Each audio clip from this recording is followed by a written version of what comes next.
दीपा और प्रशांत की शादी को 5 साल हो चुके थे और उनका 2 साल का एक छोटा सा बेटा भी था। दीपा और प्रशांत दोनों ही नौकरी करते थे। प्रशांत जहां एक कंपनी में इंजीनियर था, वहीं दीपा एक मॉडलिंग कंपनी में काम करती थी। दीपा देखने में बहुत खूबसूरत थी। वो अपने बेटे और प्रशांत दोनों का बहुत ख्याल भी रखती थी। एक बच्चे को जन्म देने के बाद भी दीपा किसी मॉडल से कम नहीं दिखती थी। दीपा, एक बात तो कहनी पड़ेगी, हमारा बेटा होने के बाद भी तुम बिल्कुल वैसी ही दिखती हो जैसी शादी से पहले दिखती थी। थैंक यू प्रशांत, लेकिन क्या करूं, मेरा जॉब भी ऐसा ही है। मॉडलिंग एजेंसी में काम करती हूँ, वहां पर अच्छा दिखना बहुत जरूरी होता है।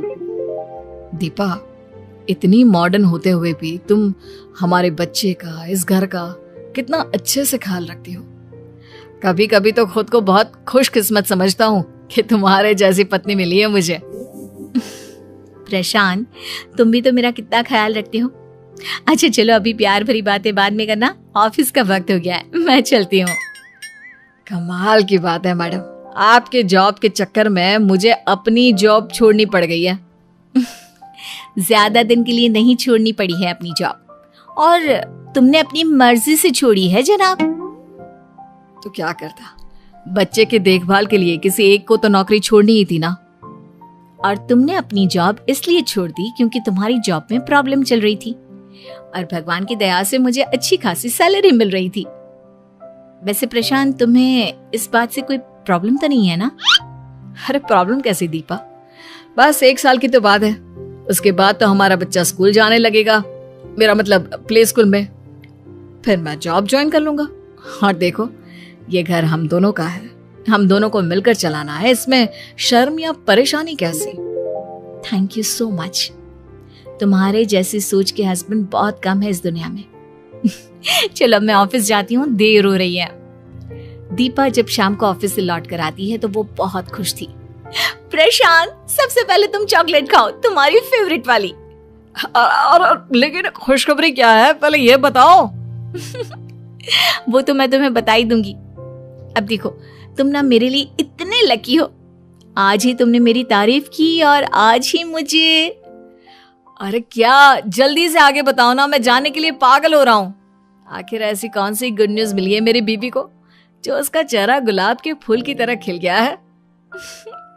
जानते हो प्रशांत, मुझे एक फिल्म में एक्टिंग करने का ऑफर आया है। क्या, तुम्हें एक्टिंग करने का ऑफर? लेकिन ऐसा कैसे अचानक? प्रशांत, मेरे ऑफिस में रोज डायरेक्टर और फिल्म इंडस्ट्री से रिलेटेड लोग आते रहते हैं, क्योंकि हमारी एक मॉडलिंग एजेंसी है। वहां पर वो नए नए टैलेंट की सर्च में आते हैं। हाँ, लेकिन तुम तो वहां ऑफिस में काम करती हो ना, फिर ये? अरे, एक बहुत बड़े डायरेक्टर आए थे आज हमारी कंपनी में, और उन्हें अपनी नई मूवी के लिए एकदम फ्रेश फेस चाहिए था। और जानती हो क्या, मुझे देखते ही उनके मुंह से निकला, ये बनेगी हमारी अगली फिल्म की हीरोइन। सच में यार, ये तो वाकई में बड़ी खबर है, मुझे तो अभी तक विश्वास ही नहीं हो रहा। तो विश्वास कर लो और जल्दी से सारी चॉकलेट खा लो, क्योंकि तुम्हारी बीवी ना हीरोइन बनने वाली है। लेकिन दीपा, हीरोइन बनने के बाद तुम मुझे और हमारे बच्चे को भूल तो नहीं जाओगी ना? पागल हो गए हो क्या तुम दोनों तो मेरी जान हो, कैसे भूल सकती हूँ? और इस तरह दीपा एक्टिंग करने लग गई। उसका करियर अब काफी तेजी से आगे बढ़ रहा था। एक दिन दीपा के बेटे को बुखार आ जाता है। दीपा, आज तुम भी शूट पर मत जाओ ना, बच्चे को बहुत बुखार है, उसे तुम्हारी जरूरत है। ओहो प्रशांत, हमेशा से इसे तो तुम ही संभालते आए हो ना, और मैं शूट पर जाना कैंसिल नहीं कर सकती डार्लिंग। मेरी मूवी जल्दी रिलीज होने वाली है। अगर मैंने अभी से एटीट्यूड दिखाना शुरू किया ना, तो डायरेक्टर मुझे फिल्म से निकाल देगा। तुम्हारी बात सही है दीपा, पर हमारे बच्चे की तबीयत का सवाल है, वो रो रहा है, तुम्हारे लिए परेशान हो रहा है।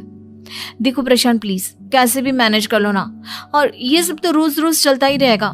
मैं कब तक बच्ची का बहाना करके अपना करियर दांव पर लगाती रहूंगी? प्लीज मैनेज कर लो ना, मैं जा रही हूँ, बाय। दीपा जब शाम को घर लौट कर आती है। प्रशांत, कैसी तबीयत है इसकी? अभी तो ठीक नहीं है, आज दिन में बहुत रोया है, तुम्हें याद कर रहा था। तुम कुछ देर उसके साथ टाइम स्पेंड करो ना।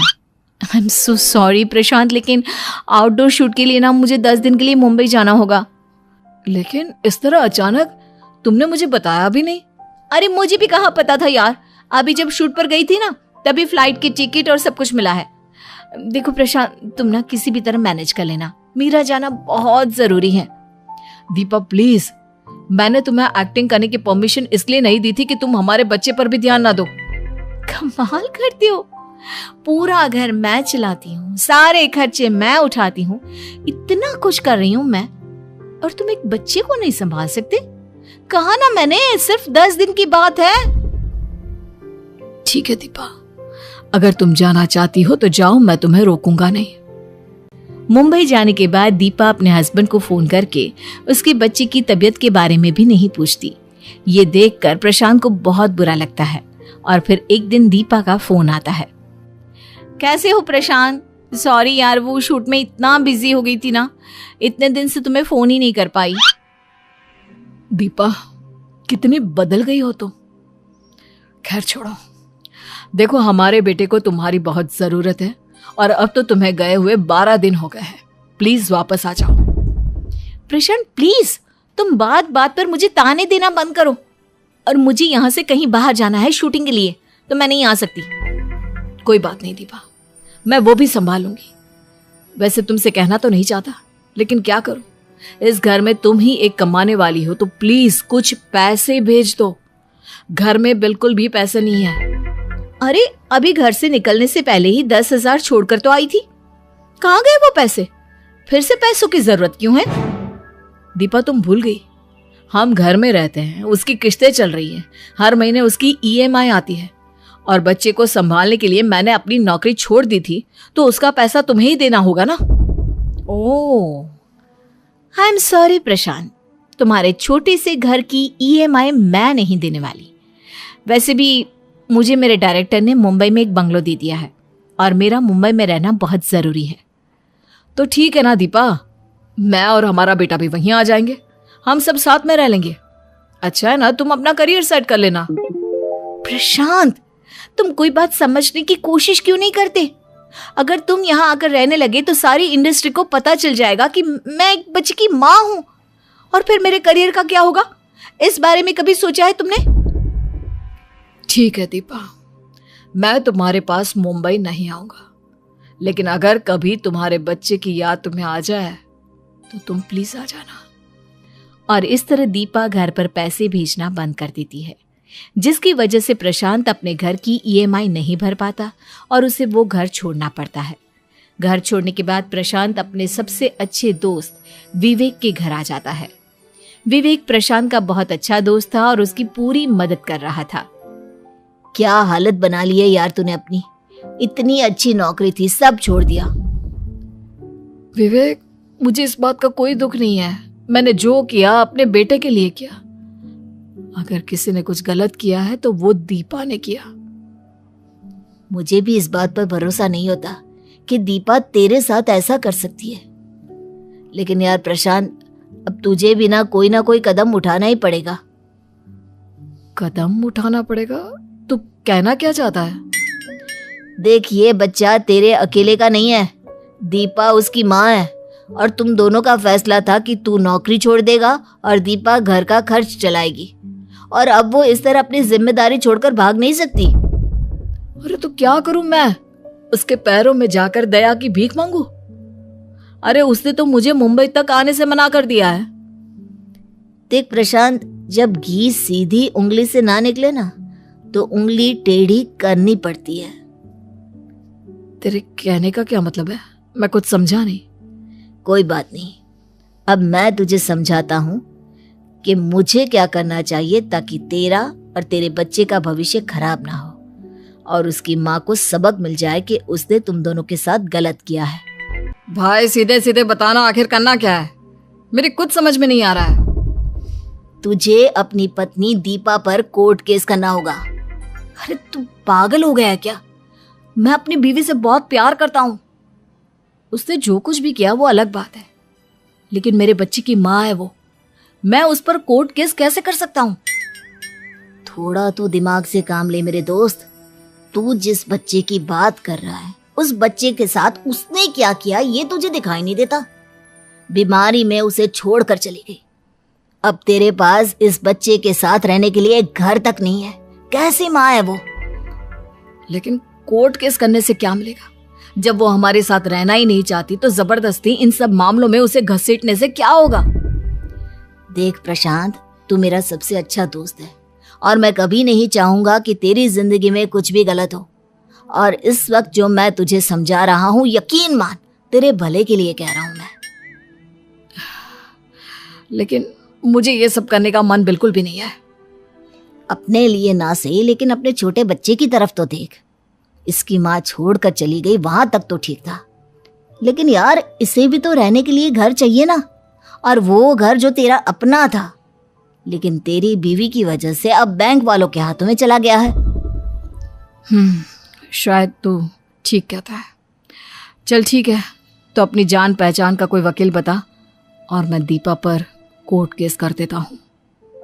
कुछ दिनों के बाद दीपा के पास जब कोर्ट का नोटिस पहुंचा तो वापस वो अपने शहर लौट आई, लेकिन प्रशांत के पास नहीं, बल्कि एक होटल में जाकर रहने लगी। कोर्ट में प्रशांत का वकील।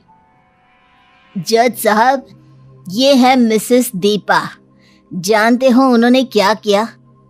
इन्होंने बच्चा होने के बाद जबरदस्ती अपने पति की नौकरी छुड़वाई, ये कहकर कि वो नौकरी करके घर चलाएंगी, अपने पति और बच्चे की फाइनेंशियली हेल्प करेंगी। दीपा का वकील।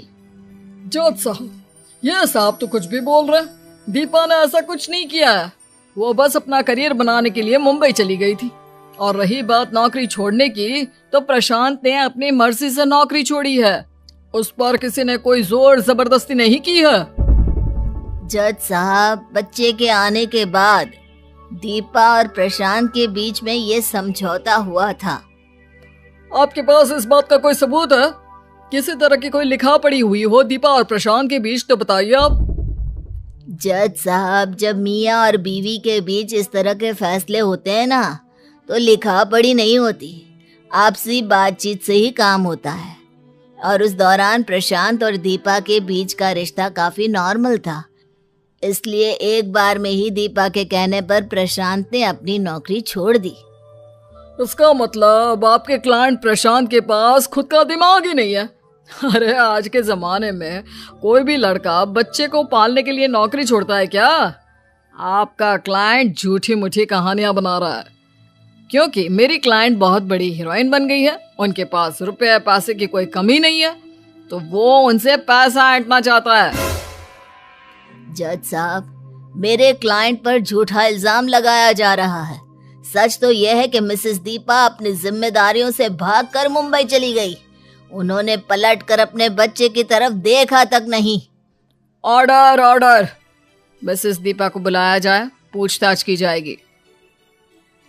हाँ तो मिसेस दीपा बताइए, आखिर क्या इरादे थे आपके अपने पति की नौकरी छुड़वाने के पीछे? यही ना कि बच्चे को जन्म तो दे दिया, फिर हमेशा के लिए उसे अपने बाप के पास छोड़कर आप चली जाए। नहीं, ऐसी कोई बात नहीं है। मैं सिर्फ अपना करियर बनाने के लिए मुंबई गई थी और प्रशांत ने नौकरी बच्चे की देखभाल के लिए छोड़ी थी। तो आप मानती हैं कि प्रशांत ने नौकरी आपके और प्रशांत के बच्चे के लिए छोड़ी थी? तो एक बात बताइए मिसेस दीपा, अगर आप मुंबई रहने लगी थी तो आप अपनी फैमिली को भी तो अपने साथ ले जा सकती थी। हाँ, लेकिन मैं एक एक्ट्रेस हूँ, मुझे कई सारी बातें मीडिया से छुपा कर रखनी पड़ती है। सुना आपने जज साहब, मिसेस दीपा की बातों से साफ साफ जाहिर होता है कि सिर्फ मीडिया और इंडस्ट्री से इस बात को छुपाने के लिए कि वो शादीशुदा हैं, उन्होंने अपने पति और बच्चे को यहीं छोड़ दिया। ऑब्जेक्शन माय लॉर्ड, मेरे क्लाइंट पर उल्टे सीधे इल्जाम लगाए जा रहे हैं। उनके कहने का ये मतलब बिल्कुल नहीं है। और ठीक है, अगर वो मुंबई में अकेली भी रहती हैं, तो इससे ये कैसे साबित होता है कि उन्होंने अपने पति और बच्चे की जिम्मेदारी से हाथ पीछे कर लिए? वो इस तरह साबित होता है माय लॉर्ड कि मिसेस दीपा ने घर की EMI के लिए पैसे देना बंद कर दिया, जिसकी वजह से उनके पति और बच्चे को अपना घर छोड़ना पड़ा और वो अपने एक दोस्त के घर में रहते हैं। मिस्टर प्रशांत को बुलाया जाए, आगे की कार्यवाही के लिए उनसे पूछताछ की जाएगी। मिस्टर प्रशांत, क्या कहेंगे आप? नौकरी छोड़कर बैठे हैं और सारा इल्जाम बीवी के ऊपर। कमाल के आदमी निकले यार आप तो। मैंने ऐसा कुछ नहीं किया है। मैं अपनी बीवी से बहुत प्यार करता हूँ और मैं हमेशा से चाहता था कि वो हमारे साथ रहे, लेकिन हीरोइन बनने का फितूर उसके दिमाग में ऐसा चढ़ा कि वो अपने परिवार को ही भूल गई।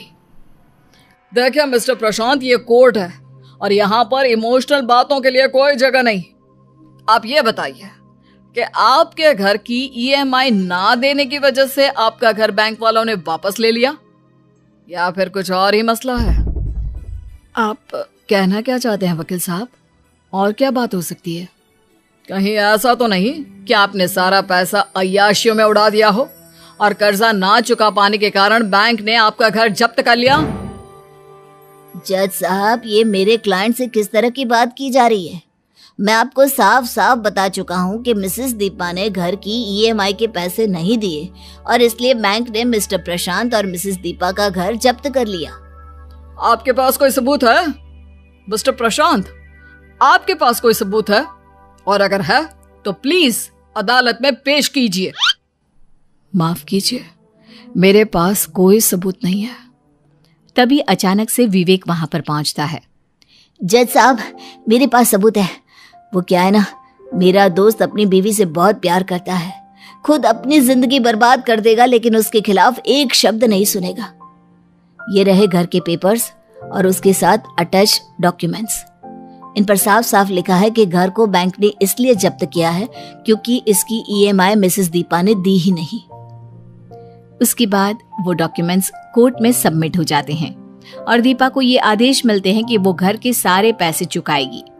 मजबूरी में दीपा को कोर्ट के आदेश मानने पड़ते हैं। कुछ साल इसी तरह निकल जाते हैं, लेकिन वक्त बदलता है।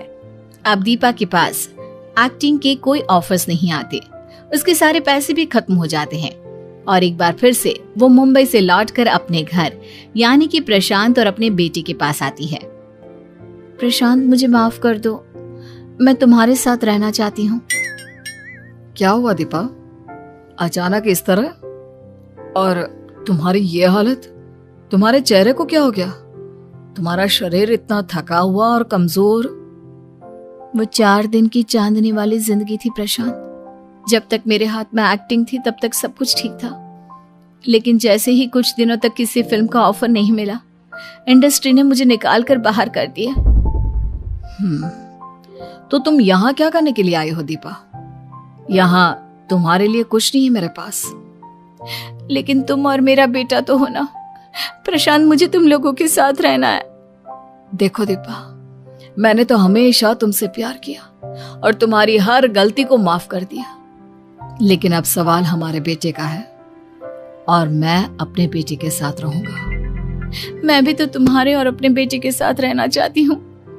तभी प्रशांत और दीपा का बेटा वहां पर आ जाता है। बेटा, तुम मम्मा के साथ रहोगे ना? देखो, मम्मा तुमसे बहुत प्यार करती है। नहीं, अब बहुत गंदी है। अब मुझे छोड़कर चली गई थी।